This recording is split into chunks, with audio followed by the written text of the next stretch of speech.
Hello friends, welcome back. The process of Unlock 3 has already begun, and now it's time to begin the last unit of macroeconomics, which is the balance of payments. Balance of payments carries 6 marks in the plus 2 examinations. Now before we start, first let me tell you its historical significance in the Indian perspective.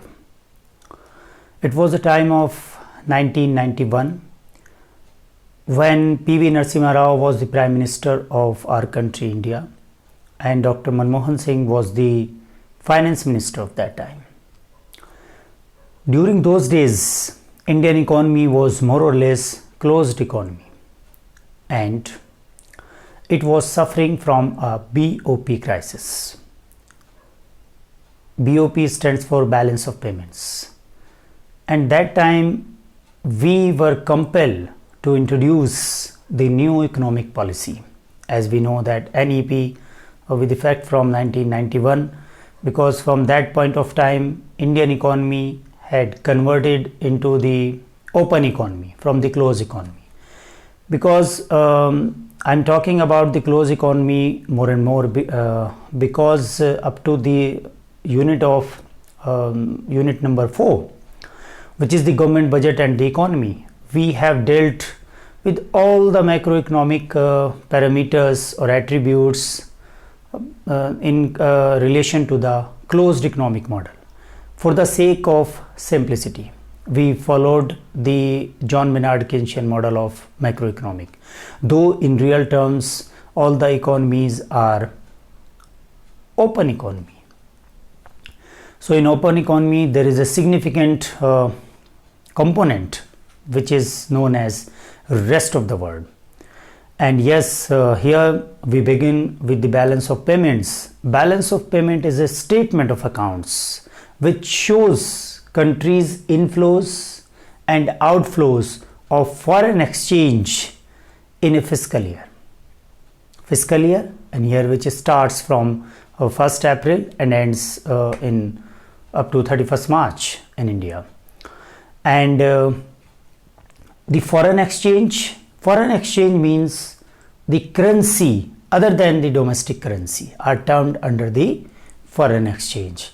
Like for example, in India, we are having the amount of yuan, the currency of China. We are having the currency of yen from Japan. We are having the currency of American dollars, the euro, which prevails in Europe.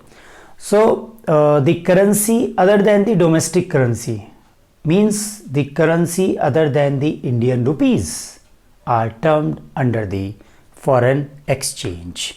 So balance of payments is the statement of accounts of a country's inflow and outflows of foreign exchange in a fiscal year is called balance of payments.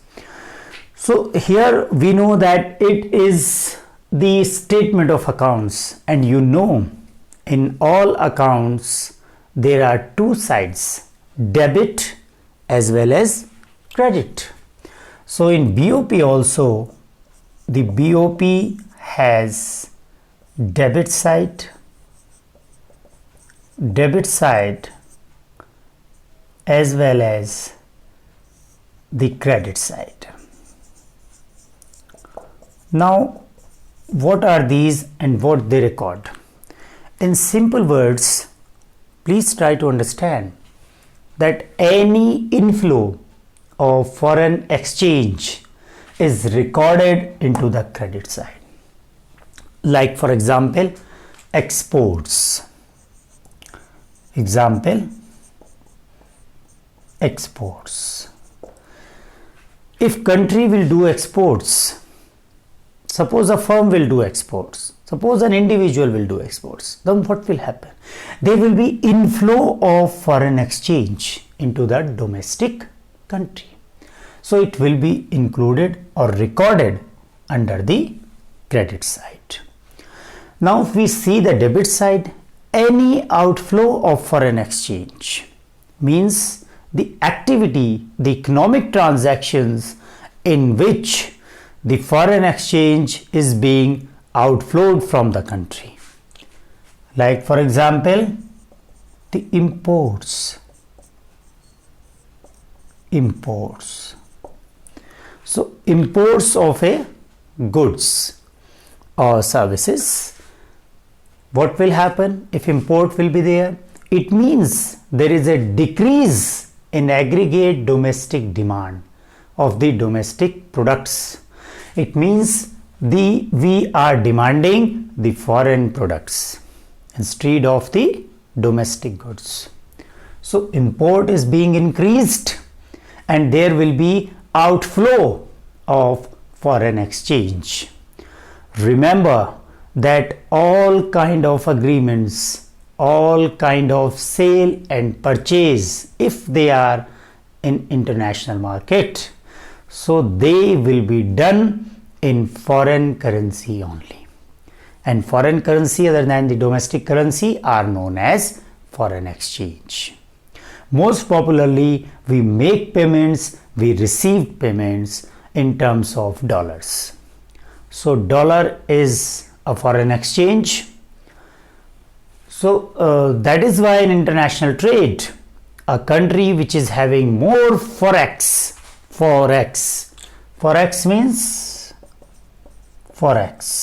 means the foreign exchange.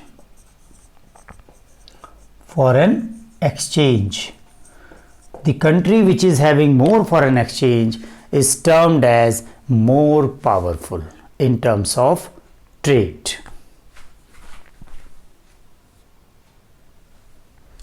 So any item which is caused the outflow of foreign exchange from the domestic country to the rest of the world is recorded under the debit side, like imports and purchase of foreign assets. Purchase of foreign assets. Foreign assets such as the bonds, shares and debentures. And here under the credit side, any transaction which results the inflow of foreign exchange from the rest of the world to the domestic economy is recorded under the credit side of balance of payments, like exports of goods and commodities and the foreign investment. Foreign investment. Foreign investment results the foreign earning. That is why it is recorded under the credit side of the balance of payments. Now under the foreign investment, I would like to tell you that foreign investment is basically of two types. Let me tell you the foreign investment. First one is foreign direct investment. Second one is portfolio investment. Portfolio investment. This FDI stands for foreign direct investment. Now what does this FDI means? Now we have heard from various news channels that FDI is being increased, government planning to increase FDI in retail sector also. So what is this FDI? FDI stands for foreign direct investment. It is a type of investment in which the investors has controlled over the productive management. They have controlled and lasting stake. Like for example, Walmart. Walmart is an American company, but it's operating in India. So it is a good example of FDI.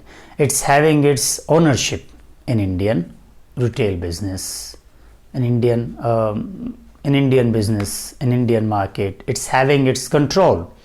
So it is an example of foreign direct investment. Now as far as the portfolio investment is concerned, it is known as foreign institutional investment. Foreign institutional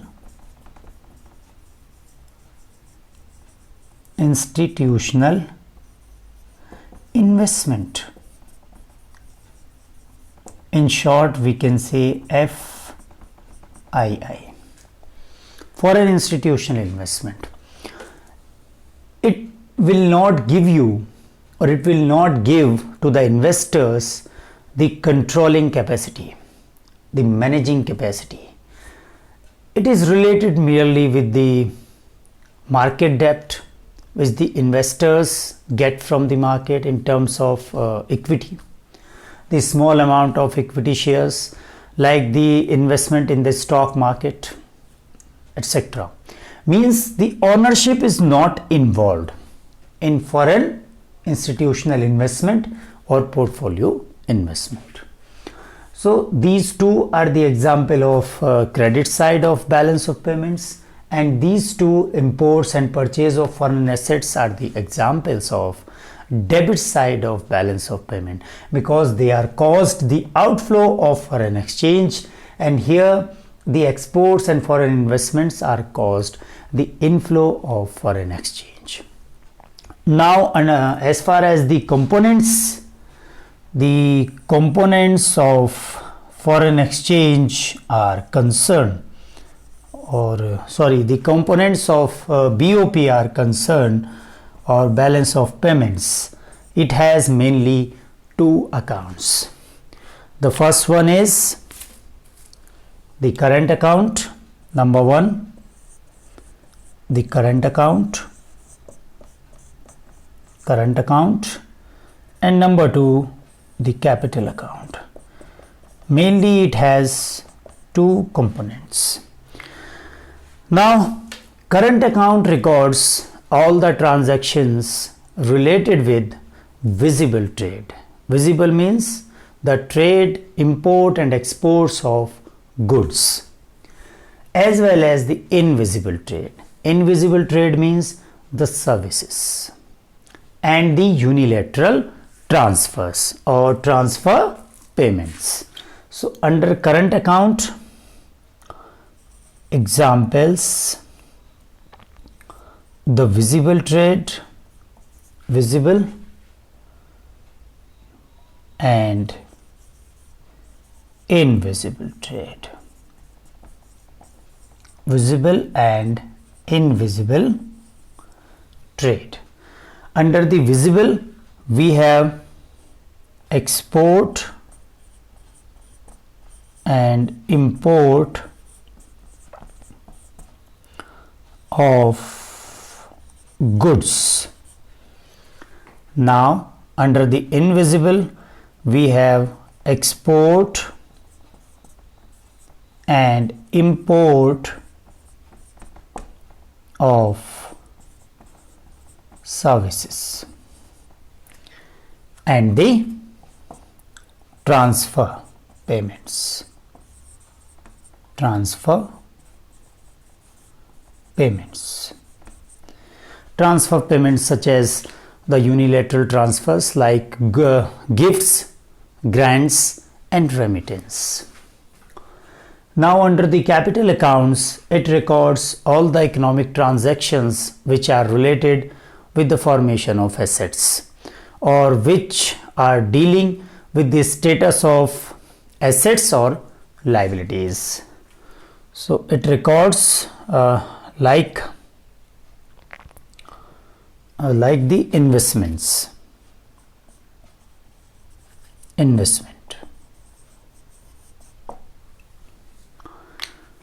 like the investments. So capital account records investment in bonds and government debt, etc.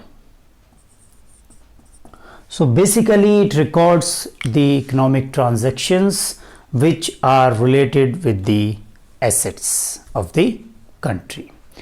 So this is what the balance of payment as an introduction is all about. Balance of payment is a statement of accounts of countries' inflow and outflows of foreign exchange in a fiscal year. It has two sides, as all the accounting statements have, the debit side as well as credit side. All the outflows of foreign currency will be recorded under the debit side. All the inflows of foreign currency will be recorded under the credit side.